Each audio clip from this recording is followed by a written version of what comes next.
बिस्मिल्लाहिर्रहमानिर्रहीम। अस्सलाम वालेकुम नाज़रीन, आप देख रहे हैं ग्लोबल अफेयर और मैं हूं मोहसिन नाना। नाज़रीन, बहुत बड़ी खबर पाक फ़िज़ाइया के लिए, पाकिस्तान के लिए तुर्किया से निकल के सामने आई है।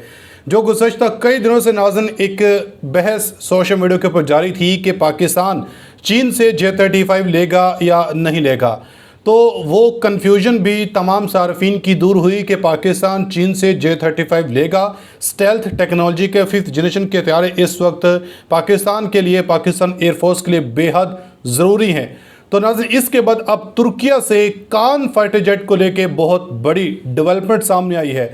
पाकिस्तान अब तुर्किया से जो है ये कान फाइटर जेट लेने जा रहा है। कितने तुर्किया से पाकिस्तान अब जो पहली सूरत में कान फाइटर जेट लेगा, इस हवाले से जो डेवलपमेंट सामने आई है, जो अपडेट सामने आई है, इससे मुतालिक आपको बताना है। और क्या नाज़रीन, अब ये जैसे ही पाकिस्तान ने तुर्किया को ऑर्डर दिया है पहले ये इस कान फाइटर जेट के लिए, तो इसके लिए पाकिस्तान के जो पायलट्स हैं ये तुर्किया पहुँच चुके हैं। तुर्किया कि ये जो प्रोजेक्ट है कान फाइटर जेट, इसके ऊपर पाकिस्तान के ये पायलट्स ने अपनी जो बाकायदा ट्रेनिंग है इसका आगाज़ कर दिया है। इस हवाले से नाज़रीन AM राड की तरफ से एक डिटेल में रिपोर्ट पब्लिश की गई है। आपको ये रिपोर्ट भी दिखाऊंगा, इससे बखूबी आप समझ जाएंगे कि कैसे अब पाकिस्तान एयरफोर्स अपनी फ़िज़ाई ताकत को, फ़िज़ाई क़ुव्वत को मजबूत करने के ऊपर तुली हुई है, ताकि भारतीय एयरफोर्स को, भारत को हर जानब से जो है सरप्राइज़ दिया जा सके। तो आपसे गुजारिश है वीडियो को अंत तक लाज़मी देखिएगा। अगर आप लोगों ने अभी तक हमारे इस यूट्यूब चैनल को सब्सक्राइब नहीं किया तो सब्सक्राइब लाजमी कर दें, साथ बने बेल आइकन को दबा दें ताकि हर नई आने वाली वीडियो आप तक आसानी से पहुँचती रहे। ना सबसे पहले आप ज़रा ये AM राड की जो रिपोर्ट है ये रिपोर्ट देखें। इसमें डिटेल से बताया गया है कि कैसे अब पाकिस्तान जो है तुर्किया से कान फाइटर जेट लेने जा रहा है। कितने ऑर्डर, कितने जो प्रोटोटाइप हैं, इसका ऑर्डर पाकिस्तान एयरफोर्स ने तुर्किया को दिया है। और इस ऑर्डर के बाद अब कैसे भारतीय एयरफोर्स के लिए जो परेशानी है ये बढ़ती हुई दिखाई दे रही है। दोस्तों, फाइनली पाकिस्तान और तुर्की को लेकर एक बहुत अच्छी खबर है।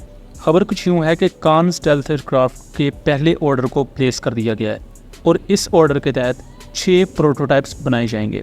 कान एयरक्राफ्ट में, जैसा कि हम सब जानते हैं कि मेन स्टेक होल्डर तुर्किया है, उसके बाद जो 2 बड़े स्टेक होल्डर हैं वो पाकिस्तान और आज़रबाईजान है। इससे पहले तुर्किया की डिप्टी डिफेंस मिनिस्टर 2024 में ये कंफर्म कर चुके हैं कि मल्टीपल पाकिस्तानी इंजीनियर्स और टेक्नीशियंस इस प्रोजेक्ट का पार्ट हैं और वो ऑलरेडी तुर्किया में मौजूद हैं और वक्त के साथ साथ इनकी तादाद को बढ़ाया जाएगा।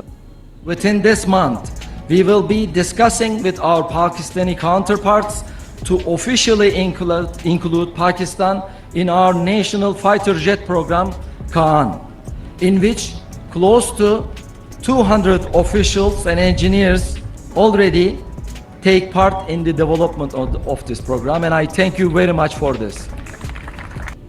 लेकिन ये जो 6 प्रोटोटाइप बनाए जाएंगे, क्या इनमें से कोई एक आध प्रोटोटाइप पाकिस्तान भी आएगा उसकी टेस्ट एंड एवेल्यूएशन के लिए, या पाकिस्तानी पायलट्स तुर्किया में होंगे इनकी टेस्टिंग के लिए? और इसके साथ साथ इन 6 प्रोटोटाइप्स में क्या नई चीज़ें हमें देखने को मिलेंगी और क्या क्या टेस्टिंग होगी? क्योंकि तुर्किया ने एवेल्यूएशन का सिस्टम थोड़ा चेंज किया है और वो दिलचस्पी है, और इसके साथ साथ जो चैलेंजेस है कान प्रोजेक्ट में वो अपनी जगह मौजूद हैं। दोस्तों, ये जो 6 प्रोटोटाइप होंगे इन्हें मुख्तलिफ फर्म या बिडर्स को दिया जाएगा, वहाँ इनकी टेस्टिंग होगी और अल्टीमेटली इनमें से आई बिलीव 2 या 1 फाइनल प्रोटोटाइप एक्सट्रैक्ट किए जाएंगे। मतलब ये 6 के 6 प्रोटोटाइप्स को electronic warfare suite, on board avionics, mission computer, इन तमाम चीज़ों और इन तमाम मराहल से गुजारा जाएगा। बाद में इनकी परफॉर्मेंस को देखा जाएगा और हमें वक्त के साथ साथ इनमें मॉडिफिकेशंस भी देखने को मिल सकती हैं। ये भी पॉसिबिलिटी है कि 4 प्रोटोटाइप्स पहले बनाए जाएं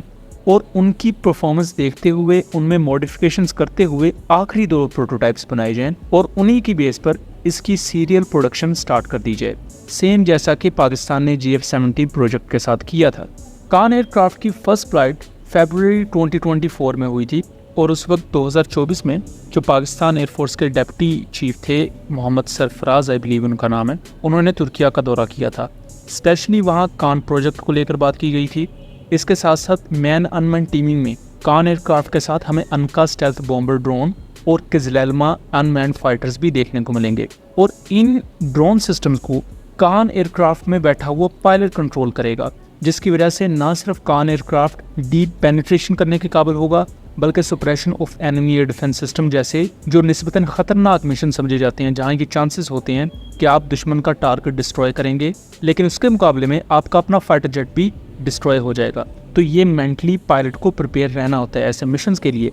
तो इन्हीं मिशंस के लिए मैन अनमैन टीमिंग के थ्रू कान एयरक्राफ्ट में बैठा पायलट इन ड्रोन सिस्टम्स को आगे भेजेगा, और अगर इनमें से कोई एक आध शॉट डाउन भी हो जाता है तो वो चीज़ कंपनसेट हो सकती है। इसके साथ साथ जो एक चीज़ डिस्कस की जा रही है कि इन 6 प्रोटोटाइप्स में से कोई एक प्रोटोटाइप हमें पाकिस्तान में भी देखने को मिल सकता है, यानी कि उसकी टेस्टिंग एंड एवेल्यूएशन पाकिस्तान में होते हुए हमें नज़र आए, लेकिन इसके चांसेस कम हैं।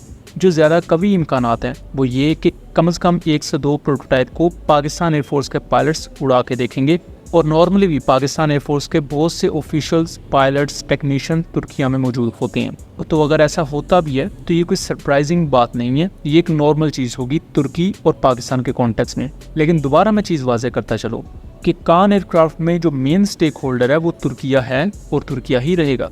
इसके साथ साथ जो अपकमिंग प्रोटोटाइप्स हैं उनमें सबसे अहम चीज़ कि ऑन बोर्ड एवियोनिक्स को टेस्ट किया जाएगा, रडार को टेस्ट किया जाएगा, जो कि अभी तक फर्स्ट प्रोटोटाइप में इंटीग्रेटेड नहीं है।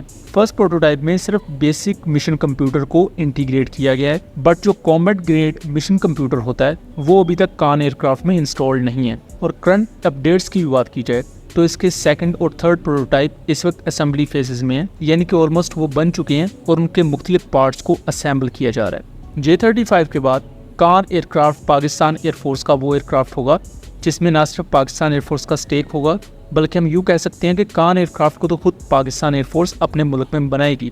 इससे तुर्किया को भी फ़ायदा होगा, क्योंकि एक्सपोर्ट ऑर्डर्स को जल्द से जल्द कंप्लीट करने के लिए तुर्किया के पास एक एक्सटेंडेड प्रोडक्शन लाइन होगी पाकिस्तान में, जिससे ना सिर्फ पाकिस्तान ये कान एयरक्राफ्ट बना रहा होगा, इसकी प्रोडक्शन तेज़ होगी, बल्कि उसके साथ साथ पाकिस्तान की अपनी MRO फैसिलिटीज़ और प्रोडक्शन फैसिलिटीज़ होने की वजह से इसकी अवेलेबिलिटी रेट पाकिस्तान को बहुत अच्छा देखने को मिलेगा।